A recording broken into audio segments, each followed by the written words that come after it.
The phone rang at midnight, but I wasn't supposed to answer it. I was supposed to be dead. Mrs. Lawson? The voice shook. This is Maggie. I thought you were. My heart stopped. Maggie was my maid. My friend. The only person in that house who truly cared about me. Ged? I whispered into the phone. Is that what he told you? She started crying. Camille, where are you? They said you died in a car crash. They buried an empty coffin. And Derek is getting married tomorrow.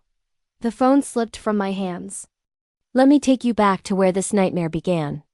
3 weeks ago, I was living what looked like a perfect life in our Charleston mansion. The house sat on the water like something from a movie. Derek came from old money. The Lawson family owned half the city. But I had a secret. For 2 years, I'd been saving every penny from my freelance writing work. $20 here, $50 there. I hid it all from Derek in a shoebox under our bed. Not because he wouldn't let me spend it, but because I wanted to prove something to myself. I wanted to show the world I could build something on my own. My clothing brand, Solène. The name came to me one night while Derek slept beside me. In French, it meant solemn. But to me, it meant serious, strong, independent, everything I wanted to become. I spent months sketching designs in our walk-in closet after Derek fell asleep. I researched suppliers online during his golf games. I planned every detail, every stitch, every button. Derek never knew. He thought I spent my days shopping and getting my nails done. He had no idea I was building an empire. You're so lucky, he'd say, kissing my forehead. You don't have to worry about work or stress. You can just be beautiful and happy. I smiled and nodded.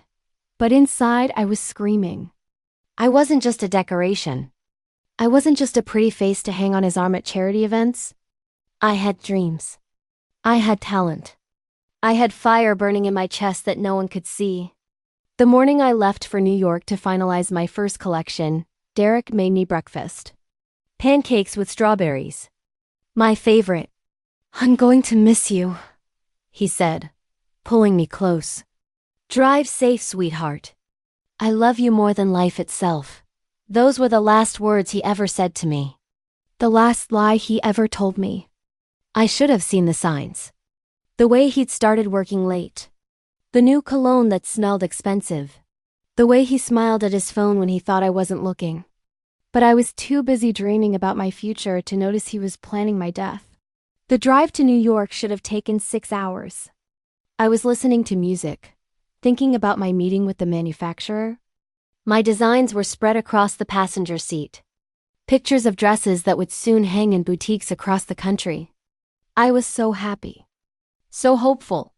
So completely unaware that I had 30 minutes left to live. The truck came out of nowhere on Highway 95, just outside of Savannah. A massive 18-wheeler that slammed into my Honda like a missile. The impact sent my car flying off the road, tumbling down a steep cliff toward the Cape Fear River below. I remember thinking, this can't be happening. Then everything went black. The car exploded when it hit the rocks. But somehow I wasn't in it anymore. The impact had thrown me clear, sending me flying into the rushing water of the river. I should have drowned. The current was brutal. The water was freezing. Rocks cut my skin like knives as the river carried me downstream. But sometimes, when you have a reason to live, death has to wait its turn. When I woke up 3 days later, I was in a small fishing shack on the Outer Banks of North Carolina. An old man named Samuel sat beside my bed, his weathered hands holding a cup of hot tea. You're awake, he said softly. We weren't sure you'd make it. My body felt like it had been hit by that truck all over again. Every muscle ached. Cuts covered my arms and face. But I was alive. Where am I? I whispered. Safe, he said. My name is Samuel. My wife Martha and I found you washed up on our shore 3 days ago. You were more dead than alive. Martha appeared in the doorway. She was small and round with kind eyes and gray hair pulled back in a bun. Oh, honey, she said, rushing to my side. We've been so worried. You kept whispering a name. Derek. Over and over. Derek. My husband. He must be worried sick. I need to call him, I said, trying to sit up. He'll be looking for me. Samuel and Martha exchanged a look I didn't understand. Sweetheart, Martha said gently, you had no phone, no purse, no identification, nothing. We tried to find your family, but we didn't know where to start. We called the police, Samuel added. But they said no one had reported you missing. My blood went cold. No one had reported me missing? That was impossible. Derek would have called every hospital, every police station, every place he could think of. Then I remembered. The crash. The truck that hit me. The way it came out of nowhere. Perfectly timed to send me off the road at the worst possible spot. What if it wasn't an accident? I spent 2 weeks in that little fishing shack, healing and remembering. Samuel and Martha took care of me like I was their own daughter. They fed me soup and told me stories about their 40 years of marriage.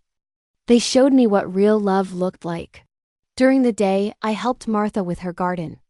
At night, I walked the beach and tried to piece together what had happened.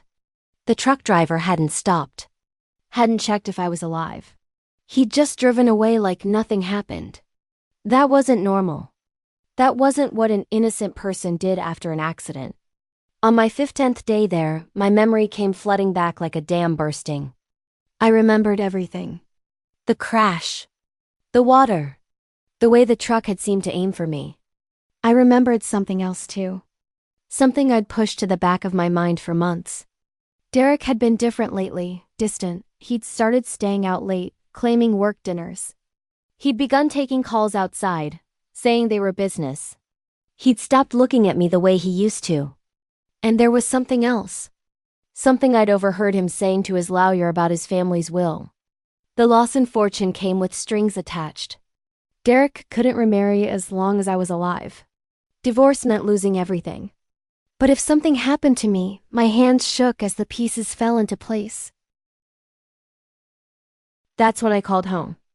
Maggie answered on the first ring. Her voice was thick with tears. Lawson residence. Maggie, it's me. It's Camille. The phone clattered to the floor. I heard her gasp, then sob. Mrs. Camille? But you're dead. They had a funeral. There were flowers and crying. I'm alive, Maggie. I'm hurt, but I'm alive. Where's Derek? Oh, Mrs. Camille, I don't know how to tell you this. He's getting married. In 4 days. At the country club. The world tilted sideways. Married? To who? Kara Whitmore. She's young and blonde, and she moved into the house 2 days after your funeral. She's been wearing your jewelry, sleeping in your bed, acting like she's already Mrs. Lawson. I could barely breathe. How long have they been together? I don't know for sure, but I've seen them together before. Months ago. I thought maybe they were just friends, but now I know better. Now I knew the truth. Derek had been cheating on me. Planning to replace me.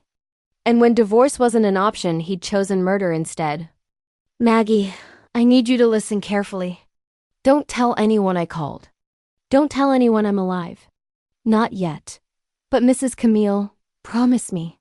I promise. But what are you going to do? I looked out at the ocean that had saved my life. I'm going to crash a wedding. After I hung up, I sat in Samuel's kitchen and made a list. I needed help. Professional help. Someone who could uncover the truth about what Derek and Kara had done. I called Logan Price. He was a private detective I'd met at a charity auction 2 years ago. One of the few people in Charleston who wasn't impressed by the Lawson name or money. Logan Price Investigations. Logan, this is Camille Lawson. Silence. Then, Camille? But everyone thinks you're dead. That's what I need to talk to you about. Can you meet me? 2 hours later, Logan sat across from me in a small diner in Wilmington. His eyes were wide with shock as I told him everything. The crash. The river. Samuel and Martha. Maggie's phone call. You think your husband tried to have you killed? He asked. I know he did. I need you to prove it. Logan worked faster than I'd ever seen anyone work. Within 3 days, he had information that made my blood run cold. The truck driver's name was Ray Morrison, a man with a gambling problem and massive debts. His bank account showed a deposit of $50,000 the day before my crash. The money came from a shell company owned by Kara Whitmore. But Kara didn't have that kind of money on her own. She was a waitress at an upscale restaurant downtown. Her salary wouldn't cover a deposit like that. Derek had given her the money to pay my killer. Logan dug deeper. He found hotel receipts showing Derek and Kara had been together for 8 months. Restaurant bills, jewelry purchases, love letters sent to a P.O. box downtown. The worst one was an email from Kara to Derek, sent 2 days before my crash. Baby, I'm so tired of hiding.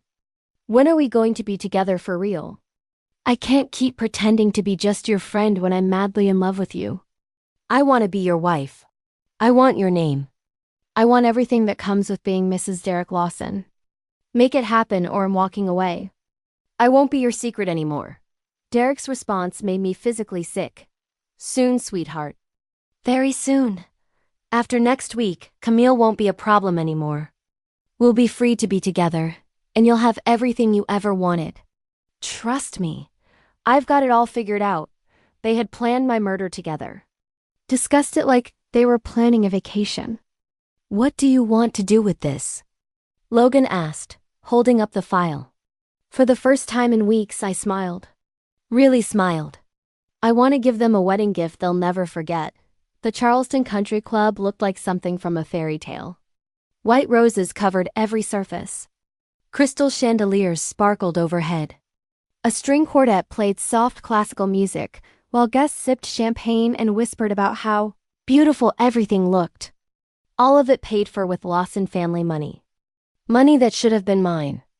I stood in the parking lot, wearing the first piece I'd ever designed for Selene. A black dress with silver threading that caught the light like lightning. It fit me perfectly, like armor made of silk and dreams. Through the windows, I could see Derek standing at the altar. He wore his navy suit, the same one he'd worn to our wedding 5 years ago. His hair was perfectly styled. His smile was bright and confident. He looked like a man without a care in the world. Like a man who'd never tried to murder his wife. The music swelled and Kara began walking down the aisle. She was beautiful, I had to admit. Young and blonde with the kind of curves that made men forget to think with their brains. Her dress probably cost more than most people made in a year. Diamonds sparkled at her throat, my diamonds stolen from my jewelry box. The guests stood and turned to watch her. They whispered about how lovely she was, how lucky Derek was to find love again so soon after his tragic loss. How romantic it was that he'd found happiness after such heartbreak. If only they knew the truth. Pastor Williams opened his Bible and began the ceremony. Dearly beloved, we are gathered here today in the sight of God to join Derek Lawson and Kara Whitmore in the bonds of holy matrimony. That was my cue. I pushed open the heavy wooden doors and stepped inside. The music stopped mid-note. Every head in the room turned toward me. A woman in the front row gasped so loud it echoed off the walls. Kyra's bouquet of white roses hit the marble floor with a soft thud. Derek's face went from confident to confused to terrified in the space of 3 seconds. Sorry I'm late, I said, my voice carrying across the sudden silence. Traffic was murder. But then again, you'd know all about that, wouldn't you, Derek? The silence that followed was deafening. You could have heard a pin drop in that massive room filled with 200 people. I started walking down the aisle slowly. My heels clicked against the marble like a countdown timer. Every step deliberate. Every movement calculated. Derek's mouth opened and closed like a fish drowning in air. Camille? He whispered. But you're dead. You died in the car crash. I saw the wreckage. I identified your body. My what, Derek? My body? Funny thing about that. The police never actually found a body, did they? Just an empty, burning car. Murmurs rippled through the crowd. Confused voices. Shocked whispers. Kara backed away from the altar, her face twisted with panic and rage. This isn't possible, she hissed, loud enough for everyone to hear. You died. Derek said you died. You were supposed to die. The crowd erupted with gasps and shouts. Someone screamed. I stopped directly in front of the altar, close enough to see the sweat beading on Derek's forehead. Supposed to die. Now that's interesting phrasing, don't you think? Derek found his voice, though it shook like autumn leaves. Camille. Sweetheart, you're obviously confused. You've been through trauma. You're not thinking clearly. You need medical attention. Do I? Or do I need to show everyone what really happened 3 weeks ago? I pulled out my phone and connected it to the sound system. Logan had taught me how to do it earlier. Let's start with this conversation between you and your girlfriend. Here. Kara's voice filled the room through the speakers. I'm so tired of hiding. When are we going to be together for real? I want to be your wife. I want your name. Make it happen or I'm walking away. Then Derek's voice, clear as day. After next week, Camille won't be a problem anymore. We'll be free to be together. The crowd erupted in shocked voices. Derek lunged for my phone, but I stepped back smoothly. Oh, there's so much more, I said. Bank records showing $50,000 paid to a truck driver. Hotel receipts from your romantic getaways. Photos of you two together while I was home planning surprises for our anniversary. I showed my phone to the crowd. Pictures of Derek and Kara kissing, holding hands, in bed together. 8 months, I continued. 8 months you were cheating on me. Planning to replace me. And when divorce meant losing your precious inheritance, you decided murder was easier. Kara's composure cracked completely. Her beautiful mask slipped, revealing something ugly underneath. You don't understand. She screamed. He loves me. He chose me. You were in the way. In the way of what? His money? Yes, the money. The house. The life I deserve. He promised me everything. Everything that belonged to me. It wasn't murder. She shrieked, her voice echoing off the vaulted ceiling. You lived. So it wasn't really murder. The crowd gasped collectively. She had just confessed to attempted murder in front of 200 witnesses. Derek grabbed her arm roughly. Shut up! Just shut up, you stupid. But it was too late. The doors opened again, and Logan Price walked in with 2 police officers behind him. Derek Lawson, Kara Whitmore, you are under arrest for conspiracy to commit murder. Derek's legs gave out. He collapsed against the altar, his perfect suit crumpling. Kara actually ran still in her wedding dress and heels. She made it about 10 feet before the marble floor and her stilettos betrayed her. She went down hard, her expensive dress tearing, her dignity scattered across the floor like her broken bouquet. The police officers cuffed them both while 300 wedding guests watched in stunned silence. Some people were crying. Others were taking pictures with their phones. A few were already calling friends to spread the gossip. As they dragged Derek toward the door, he looked back at me one last time. I did love you, he said, his voice broken. I really did love you once. I looked him straight in the eye. Not enough, I replied. Not nearly enough. When the police cars disappeared down the country club's long driveway, I turned to face the crowd. Derek's mother, Eleanor Lawson, stood up slowly. Her face was pale, but her spine was straight. She had built the Lawson empire alongside her late husband. She knew strength when she saw it. Camille, dear, she said, her voice carrying across the silent room. I had no idea. If there's anything the family can do to make this right, actually, there is something. I walked to the front of the room where Derek should have been saying his vows. Ladies and gentlemen, I know this isn't what any of you expected when you got dressed up for a wedding today. But since we're all here and since I'm miraculously alive to tell this story, I'd like to make an announcement. I pulled out my phone again and showed them pictures of my clothing designs. Sketches I'd worked on in secret. Photos of prototypes I'd sewn with my own hands. For the past 2 years, while my husband thought I was shopping and getting my nails done, I was actually building something. A clothing brand called Selene. My voice grew stronger with every word. Derek saw me as decoration. Something pretty to hang on his arm at charity events. He thought I was helpless, worthless, something to be replaced when he got bored. I looked around the room at the faces staring back at me. He tried to erase me, to delete me from existence so he could start over with a newer model. He hired someone to run me off the road and leave me to die. I held up the fabric of my dress, letting it catch the light.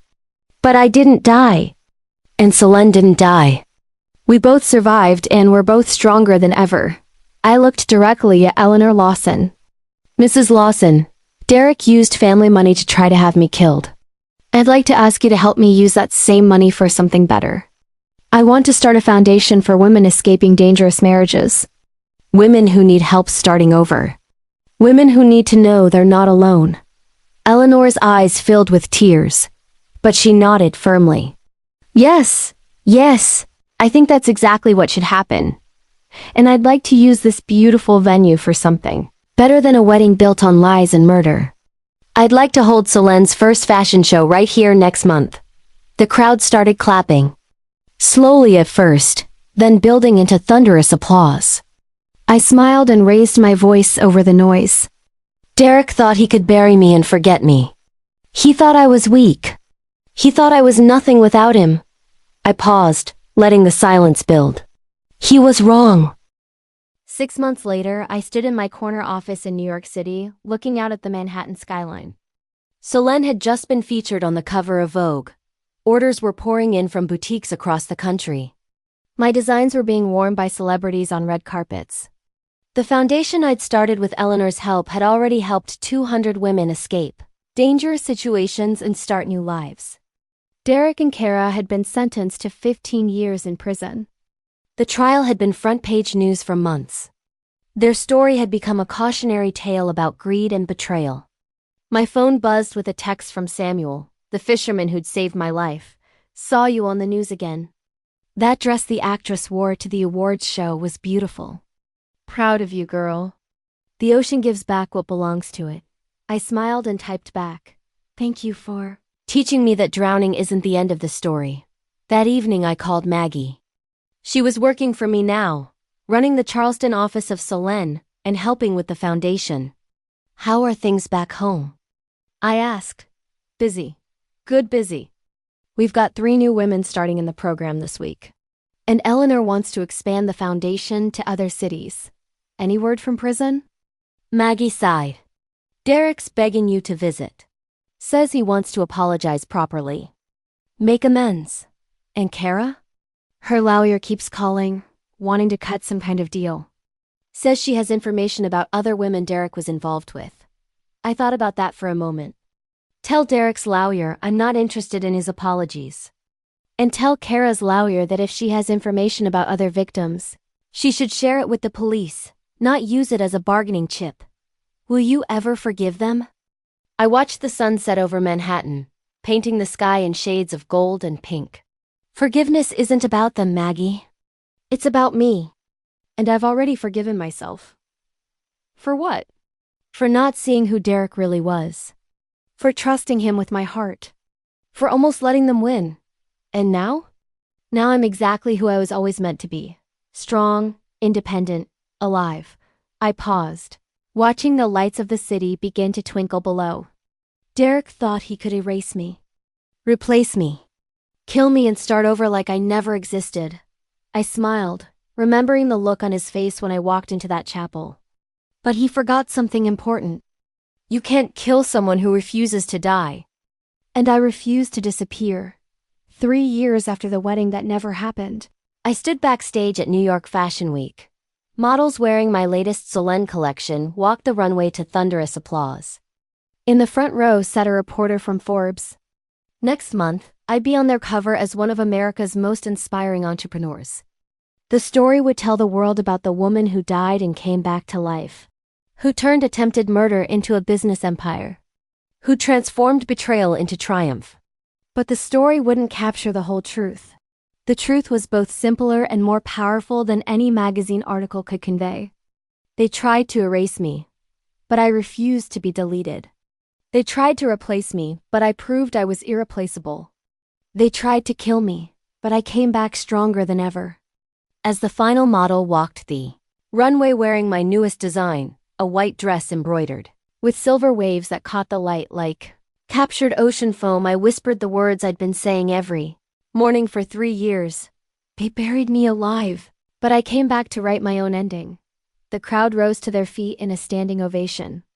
They weren't just applauding the clothes. They were celebrating the story behind them. The story of a woman who drowned and learned to breathe underwater, who was murdered and chose to come back from the dead. I'm a survivor who became a warrior. And this is my story. If you've ever felt erased by someone who claimed to love you, remember this. You are not their story to end. You are your own story to begin. Sometimes the most beautiful chapters start with the words, "But I survived." And sometimes the strongest women are forged in the fire of betrayal, cooled in the waters of determination, and polished by the hands of justice.